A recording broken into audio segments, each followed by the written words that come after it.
In this set of notes, I want to look at the structure of dissertations and projects. This is just one proposal. When you do your dissertation or your project, you may have different chapter headings, different titles, and so on. The logic of what I'm going to do, I think, is fairly robust, and I'm just going to make it explicit through this set of notes. In fact, when we work our way through it, you'll find it's very, very straightforward, almost bordering on patronizing you. But if you forgive that, just look over the notes. It'll give you a structure. It'll give you a way of setting about doing your work logically, I suppose. Okay, so every dissertation or project that you encounter will presumably have some sort of title. Must have a title. What you may not be aware of or be conscious of is the fact that titles come in two parts, a theory part and a practical part, or an application part. I'll give an example here. For example, an analysis of the factors that lead to innovation within the water industry in the UK. I think actually that was the title for a dissertation I come across once. There are two parts in here.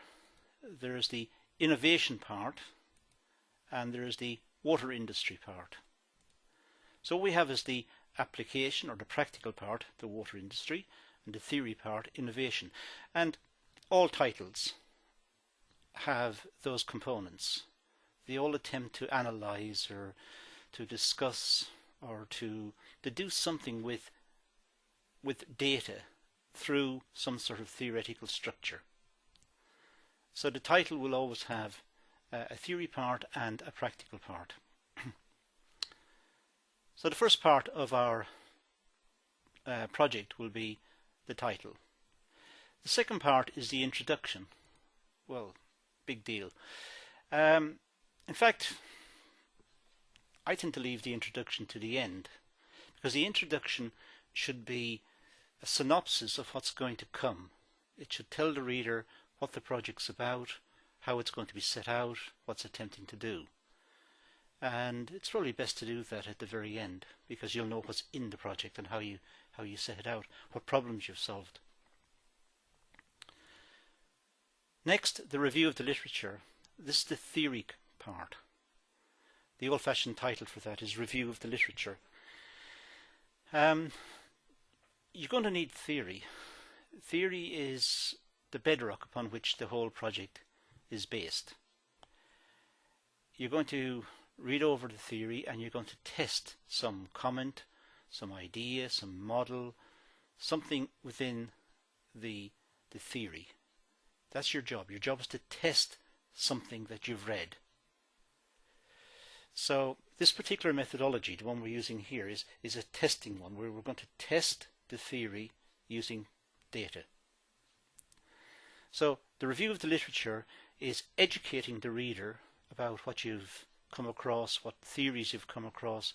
It shows your preparation and it shows your knowledge of the area. The next component will be the methodology. Methodology is just method. And I suppose in this context there are also two parts, a theory part and an application. There's the theory of methodology. For example, what method are you going to use to deliver your project? How are you going to analyze data? Are you going to do it by questionnaire, by interview, by statistical analysis, by participant observation? And what's the theory behind these? What are the assumptions upon which they're based? What are the limitations of each of the techniques? And then you have to set out how you're going to do your particular piece of data collection. That's the application part. So how are you going to set out yours once you've selected the theory part? Then put in something on data capture, which we sometimes call the empirical section. Empirical means done by experiment. It's not really appropriate for us, but the term sticks. So we talk about the empirical section. the data capture. How did you do it? How did you collect the data? What sources did you use? How did you dig out the sources? When you've done that, you get to the analysis. Now, the analysis is very important in the project. In a way, the analysis is what it's all about. The analysis links the review of the literature and the data together. So this bit is a combination of the review of the literature plus the data, which is equal to the analysis. So in this way, the whole project is bound together. It's all integrated. The next bit is simply the conclusion. The conclusion is a summary of the results. It concludes the project. It's really, I suppose, a synopsis again, a précis of the analysis. Don't minimize on the importance of the conclusion, because if you want to get a quick picture of what a project's about, the chances are the reader will go to the introduction and to the conclusion. That's just a quick picture. So don't minimize it. Conclusions are used.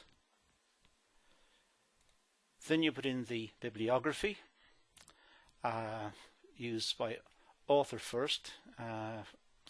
Do it alphabetically. Go to the library. There are plenty of sources on how to do a bibliography.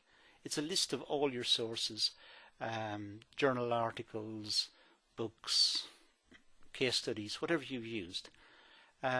Make them logical and put them into one big list. Do it by author, do it by surname, by forename, by date, and so on. Plenty of sources in the library to help you with how to create a bibliography. As for the writing style and the presentation, well, use the Harvard system of referencing. That's the one that is most widely used in academic circles. So I think it's important that you become familiar with it and happy with using it. So use the Harvard system. Remember to have a good standard of English. Use good grammar, spellings, and pagination. Set out the project nicely. If you want the reader to respect you, you must respect the reader. It's only fair. There are a lot of tools to help you with grammar and spellings. If you use Word, for example, Microsoft Word, it'll tell you when there's a grammatical error or when there's a misspelling. You might have to change the dictionary to UK, but okay. It's important to have good English. We are studying business.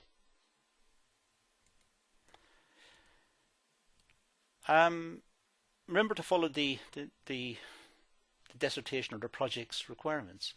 If the project says it's 3,000 words, make it around 3,000 words. Don't hand in 150 words or 10,000 words. Just stick by the rules.